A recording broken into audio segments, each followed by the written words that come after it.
Quand Dieu commence une œuvre, il la termine. Mais il la termine en utilisant les hommes.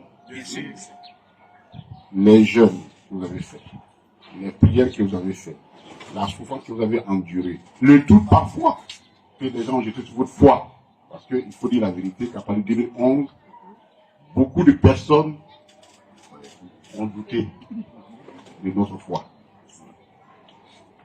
Mais parce que nous, c'est notre foi, nous avons notre compréhension humaine des choses.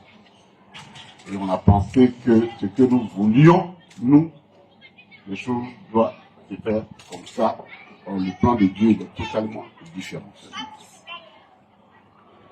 Mais Dieu utilise toujours les hommes et les femmes. Or, l'œuvre qu'on a commencé pour la Côte d'Ivoire, personne ne croyait, c'est qu'une injustice ne peut pas prospérer. L'injustice, c'est l'œuvre du diable. Elle prospère parce que l'œuvre du diable est faite, c'est du Christ. Le diable séduit très vite. Mais le temps a fait son œuvre. Et aujourd'hui, la vérité est découverte. Le président Laurent Gbagbo, devant le monde entier dit, monsieur, tout ce dont on vous a accusé, c'est faux, vous n'avez jamais fait ça. Il n'y a pas de meilleur témoignage que ça. Et il a fait ce qu'il est revenu. Mais son œuvre n'est pas finie. Son œuvre n'est pas finie. Celui qui pense que l'œuvre du président Laurent Gbagbo est finie, c'est qu'il n'a pas compris la mission de Dieu. Sinon, le président aurait été tué chez lui. On n'avait pas une armée aussi puissante que celle de Kadhafi. Le Kadhafi, qu'est-ce qu'ils en ont fait? Ils étaient dans la même période. On ne bombarde pas la résidence de quelqu'un 2 semaines. Si la personne, Dieu ne l'a pas couverte, il lui dit, je n'ai pas fini avec toi, il ne peut pas sortir de l'avion. On ne prend pas quelqu'un pour l'envoyer en prison dans la résidence de où il dort chez son pire ennemi. Si on ne t'a pas tué par balle, on te tue par empoisonnement ou même par chagrin. Tu n'as pas la foi, tu n'as pas Dieu avec toi, tu ne peux pas survivre. Le président Laurent Gbagbo est revenu parce que la mission n'est pas terminée. Et cette mission, moi je suis chargé de la perpétuer et de la faire perdurer à Port-Boué. C'est une mission qui m'a confiée. Et aujourd'hui, je suis venu vous confier cette mission. Pour dire les prières que vous avez faites. Nous sommes à vous nous avez aidé, on a prié, on est à mi-chemin. Ne baissons pas nos prières, ne baissons pas nos actions, parce que on n'aura pas terminé l'œuvre de Dieu. L'œuvre de Dieu, c'est que le président Gbagbo, l'injustice qui lui a été faite soit corrigée. Et c'est en cela que nous allons répondre à l'appel de Dieu et nous allons agir selon le plan de Dieu. Si cette injustice perdure, c'est la victoire du diable. Or, le diable ne gagne jamais. Un général français qui a dit, si vous voulez voir Dieu en personne, allez-y en Côte d'Ivoire. Lui, quand il dit ça, il sait. Parce que c'est la mission qu'on lui avait donnée. Et partout où il est passé, il a réussi à faire ça. En Côte d'Ivoire, il a échoué. Le président Laurent Gbagbo doit retrouver son trône.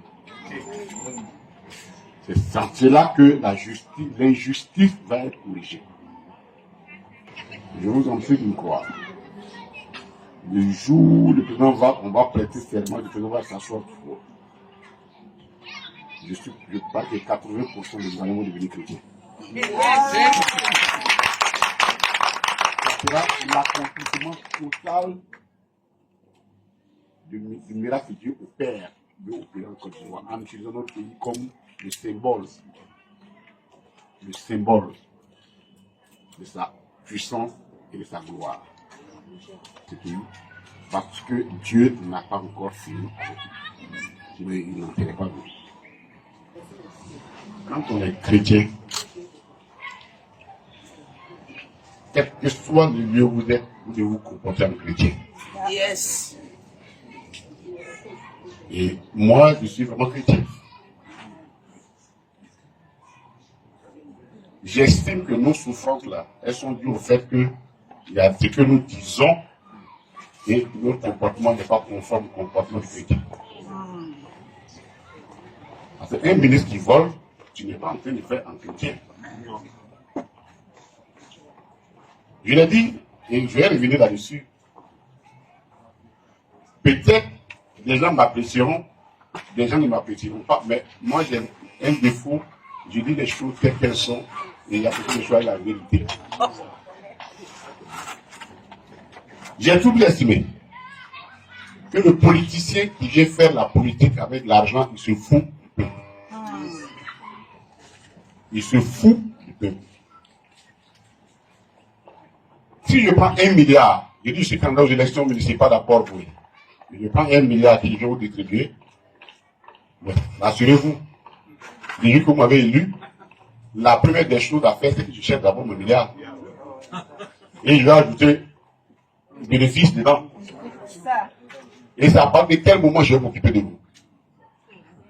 Si je vous donne, vous me donnez, je vous donne l'argent, ça veut dire que votre vote, je l'ai acheté. Si j'ai acheté votre vote, je ne vous dois plus rien. Je ne vous dois plus rien. Donc, vous n'allez plus venir me dire, mais, monsieur le maire, on t'a dit, mais il n'y a pas de route pour venir. Je m'ai dit, mais oui, mais moi, je t'ai acheté ta voix. Ça, je le dis, et je ne le dis pas, je l'ai même écrit dans mes livres. L'un des problèmes de notre démocratie ici, de la faiblesse de notre démocratie, c'est que les hommes politiques utilisent la pauvreté des gens comme instrument pour arriver au pouvoir. Je viens, j'ai un peu d'argent, je viens, je dis bon, je vais être président. Et je vais être président, je fais comment? Je me suis débrouillé, j'ai volé quelque part un peu, puis je viens, je dis bon, je fais campagne, je donne 1 million ici, je donne 2 millions ici, je donne 3 millions ici. Mais quand j'ai fini de faire ça, rassurez-vous, c'est un investissement que j'ai fait. Je retourne sur l'investissement, mon bénéfice. Je suis quelqu'un d'opposé à cette façon de faire la politique. On peut me voter, on peut ne pas me voter, mais au moins, je suis conforme à ma conviction chrétienne. Parce que je voudrais que le jour où j'ai fini, vous me jugez.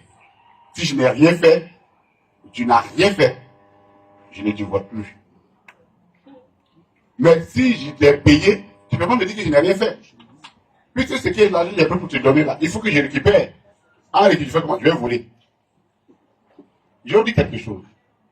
Lorsqu'on a été le premier gouvernement, le premier conseil des ministres, quand on avait le président Gbagbo, nous avons dit les ministres ont été à 30, 31, 33. Et nous, la police question, il dit qui veut être riche? On s'est regardé. Qui est courageux pour aller son bien riche?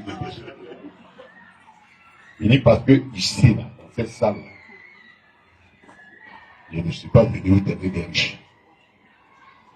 Je veux une équipe pour travailler pour la Côte d'Ivoire. Celui qui veut être riche, il n'a qu'à quitter, il va aller faire ses affaires. C'est d'abord on apprend à être riche. Mais si tu veux faire la politique, tu n'as pas le droit d'être riche. Et lui, c'est ça qui paye. Le seul président, 10 ans au pouvoir, qui est sorti pauvre, il s'appelle Laurent Gbagbo. Et moi, je suis un adepte de Laurent Gbagbo. C'est mon père politique, c'est mon père à tous les niveaux. Je ne peux pas le trahir. Et pendant tout ce temps, je peux vous dire, ils ont fait tous leurs comptes. Ils se sont rendus compte qu'on n'a pas pris 5 francs en Côte d'Ivoire. Ça, je voulais, et c'est pourquoi je suis capable de marcher la tête haute. Et c'est pourquoi je parle fort. Parce que si j'avais pris l'argent là, je ne peux pas parler. Parce que je ne me reproche rien. Et il ne peut rien me reprocher. Parce que j'ai été correct à l'image de mon patron. C'est ce nouveau contrat politique que j'ai envie de commencer avec la population de Port-Fouet. Je voulais vous rassurer, je n'ai pas envie de passer un contrat d'argent avec vous. Ça, je vous le dis honnêtement et je vais insister là-dessus. Quitte à ce que soit on me vote, qu'on ne me vote pas, mais au moins, je reste quelqu'un d'honnête et je veux vivre et mourir conformément à mon idée et à mon honnêteté et je ne veux pas qu'on me prenne à défaut pour quoi que ce soit. C'est pourquoi les contrats d'argent, je m'en méfie beaucoup. Je compte ma chrétienté, je compte ma foi, je compte ma conviction et je compte ma manière de voir la politique et la considération que j'ai pour les hommes. Parce que autant que vous êtes assis, personne n'aura assez d'argent pour vous payer individuellement. Mais on a les idées pour vous.